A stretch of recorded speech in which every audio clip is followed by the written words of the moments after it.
সকালবেলা এটা হচ্ছে আমার অবস্থা, মাথায় প্লাস্টিক দিয়ে তারপর বৃষ্টিতে ভিজে ভিজে কাজ করলাম। 6টার সময় বৃষ্টিটা নামলো, তো যদি বৃষ্টি থামার অপেক্ষা করি তাহলে অনেক দেরি হয়ে যাবে। সেজন্য ভাবলাম গরমই তো আছে, কোনো ব্যাপার না। তো ভিজে ভিজে কাজ করে তারপরে স্নান করব।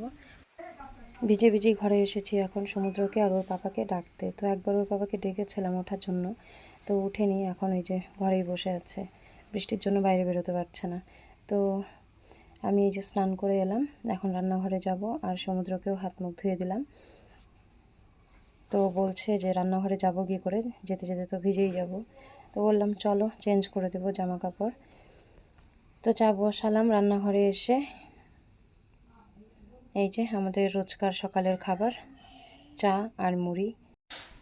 এই বৃষ্টির মধ্যে কষা কষা মাংস কিংবা খিচুড়ি এসব হলেই কিন্তু ভালো লাগে। তো সমুদ্র বলছিল ওর পাপাকে মাংস নিয়ে আসার জন্য, কিন্তু মাংস আনলে পর আবার আরেক ঝামেলা, ওর দাদু খাবে না। সেজন্য ওর পাপা বললো যে না, আজকে দেখি বৃষ্টিটা কমলে একটু মাছ নিয়ে আসবো, অন্যদিন মাংস খাওয়া হবে। তো মাছ তো পরে আনতে যাবে। তো এখন এই যে ধুন্দুল কেটে নিয়েছি, ধুন্দুল আর ঝিঙে দুটো একসঙ্গে আছে এখানে, আর এই যে চাল কুমড়ো। তো মাছ আনবে, ওর দাদুকে ফোন করে বলা হলো, ওর দাদু আসার সময় নিয়ে আসবে। সবজি টবজি কেটে নিলাম, কেটে ধুয়ে পরিষ্কার করে রেখে তারপর এখন উনুন জ্বালবো। আর মাছ এনেছে, মাছ ধোয়াও হয়ে গেছে। বাড়ি থেকে আসার পর শরীরটা একদমই ঠিক নেই, মানে সর্দি সর্দি ভাব, গলা ব্যথা আর হালকা হালকা করে কাশি হচ্ছে।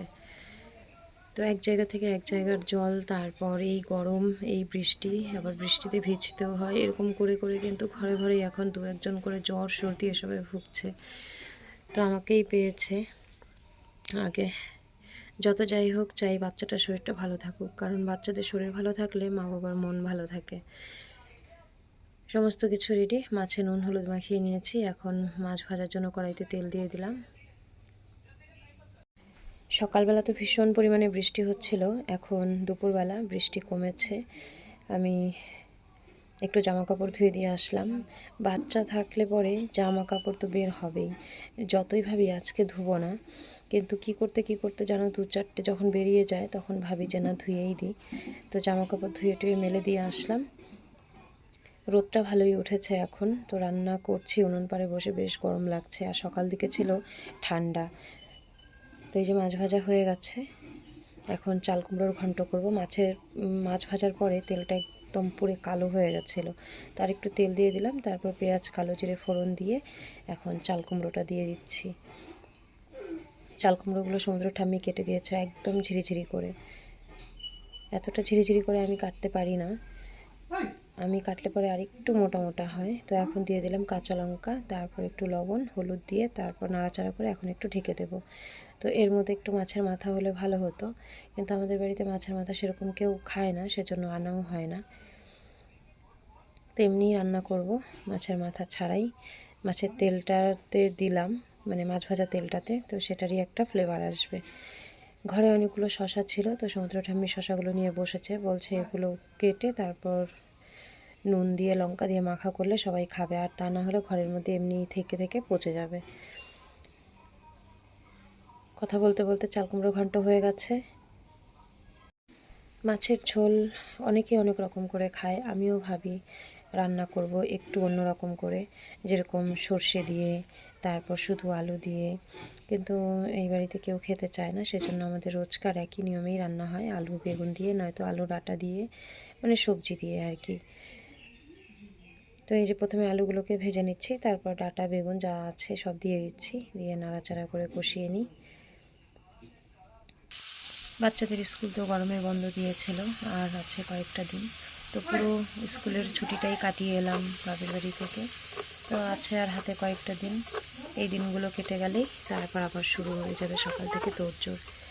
স্কুল বন্ধ থাকলেও জ্বালা, খোলা থাকলেও জ্বালা। বন্ধ থাকলে পরে এই যে বাচ্চা কাচ্চা বাড়িতে থাকে সারাদিন মোবাইল টিভি এসব নিয়ে বসে থাকে, আবার যখন স্কুল খোলে, মানে খোলা থাকে, তখন আবার তাড়াহুড়ো সকাল থেকে, তখন মনে হয় কবে যে শনিবার রবিবারটা আসবে। তো মানুষের কোনো দিক দিয়েই শান্তি নেই আর কি। এখনকার বাচ্চা কাচ্চা, শুধু আমার বাচ্চা বলে না, প্রত্যেকটা বাচ্চাই দেখি মোবাইলে ভীষণ আসক্ত।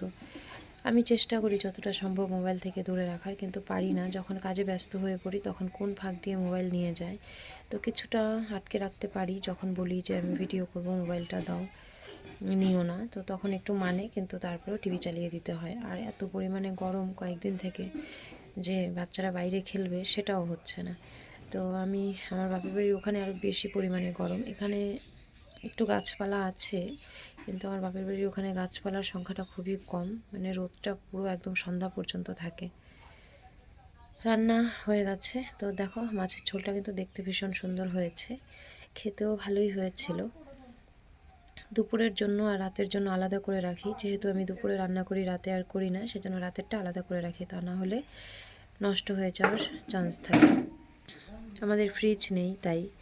তো যাই হোক, দুপুরের সমস্ত কাজকর্ম, স্নান সব শেষ।